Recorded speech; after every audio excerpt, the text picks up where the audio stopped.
नमस्कार।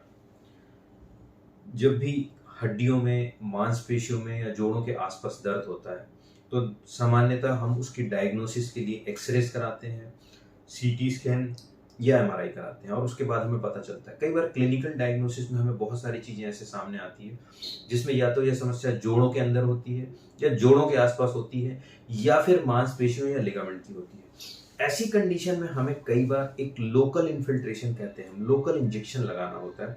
यह इंजेक्शन जिस जगह पर दर्द होता है, जहाँ पे स्ट्रेन होता है या जहाँ पर पैथोलॉजी होती है, जहाँ पे इन्फ्लेमेशन होता है, यह उस इंजेक्शन के लगाने से वहाँ पे दवाइयाँ डायरेक्टली पहुँच जाती है और वह उस जगह के सूजन को, इन्फ्लेमेशन को, दर्द को काफ़ी कम करता है। मैं यह अनुभव एक शेयर करना चाहूँगा कि हमारे पास काफ़ी पेशेंट्स आते हैं, जो बताते हैं कि हाँ, फलाँ डॉक्टर ने यहाँ पे एक इंजेक्शन लगाया, फलाँ डॉक्टर ने यहाँ पे खून निकाला, एक खराब खून वहाँ से निकाला गया।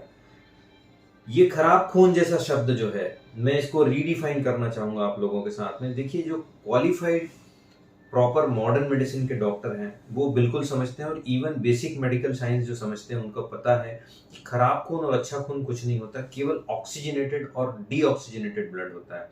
यदि हम बेसिक साइंस की तरफ जाएं, तो एक होता था धमनी अर्थात आर्टरी, दूसरा होता है शिरा जिसको कहते हैं वेन।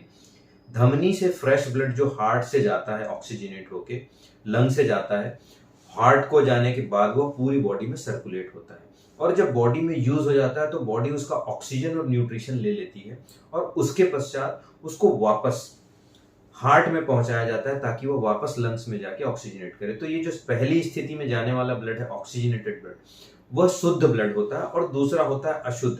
और यह शुद्ध और अशुद्ध ब्लड केवल ऑक्सीजन, न्यूट्रिएंट्स और वेस्ट प्रोडक्ट के आधार पे होता है। लेकिन आप यदि कहेंगे कि हम केवल वेन से ब्लड निकाल के उसे डिस्कार्ड कर दें कि वह अशुद्ध ब्लड होता है, तो ये बिल्कुल गलत होगा, क्योंकि उसमें कुछ इम्प्यूरिटीज होती है। ब्लड पूरा का पूरा अशुद्ध नहीं होता कि निकाल के फेंक दिया गया। तो ये मैं अपने अनुभव के आधार पे कहना चाहूँगा। एक मरीज हमारे पास आया, कहता है कि यहाँ पे हमारे जोड़ों में एक इंजेक्शन लगाया गया और वहाँ से खराब खून को खींचा गया और उसके बाद हमारा शरीर अच्छा होने लगा, हमारे जोड़ की प्रॉब्लम होने लगी। देखिएगा, इफ्यूजन एक अलग चीज होती है। जॉइंट के अंदर पानी भर जाना या उसके कारण से कई बार वहां पे ब्लड स्टेन, खून का जमाव भी होता है। वह खराब खून नहीं होता, वह खून होता है, लेकिन वह वैस्कुलर सिस्टम के बाहर आ जाता है, तो वह धीरे से एब्जॉर्ब हो जाता है। लेकिन उसको निकालना तब जरूरी होता है जब वो चोट के कारण हो या कोई हेमरेजिक आर्थराइटिस हो या आर्थराइटिस के ऊपर कोई ब्लड जमा हो गया हो।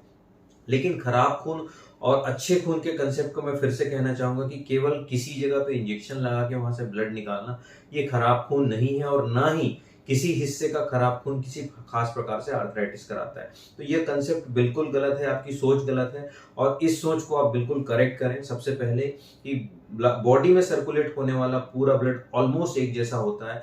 उसमें जो भी वेस्ट प्रोडक्ट्स होते हैं उसको बॉडी रीडिफाइन करती है, फिल्टर करते रहती है और उसको प्योर करते रहती है।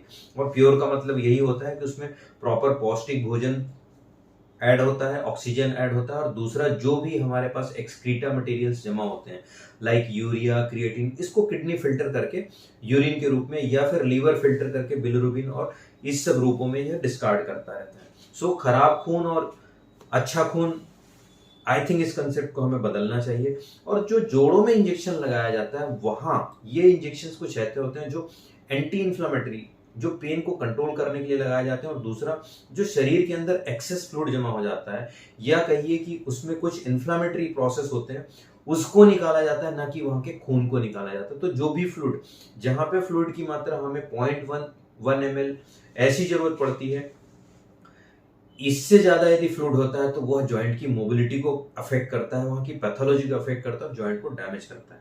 उस फ्लूइड को वहां से निकालना बहुत आवश्यक होता है, जो कि खासकर आर्थराइटिस में होता है। और उसकी जगह हम जो मेडिसिन डालते हैं वह आपके फ्लूइड प्रोडक्शन को, जो इरिटेशन को है, पेन को है, काफी कम करता है और वहां पे जो फ्लूइड का जमाव होना है वह काफी कम हो जाता है, जो आर्थराइटिस के इफेक्ट को कम करता है। सो प्लीज अपने कंसेप्ट को क्लियर करें। ये खराब खून और अच्छा खून नहीं होता है। यहाँ पे जो इंजेक्शंस लगाए जाते हैं वो एंटी इंफ्लेमेटरी या स्टेरॉइड के कैलकुलेटेड डोज में लगाए जाते हैं, जो आपके आर्थराइटिस को बहुत अच्छे से कंट्रोल करते हैं।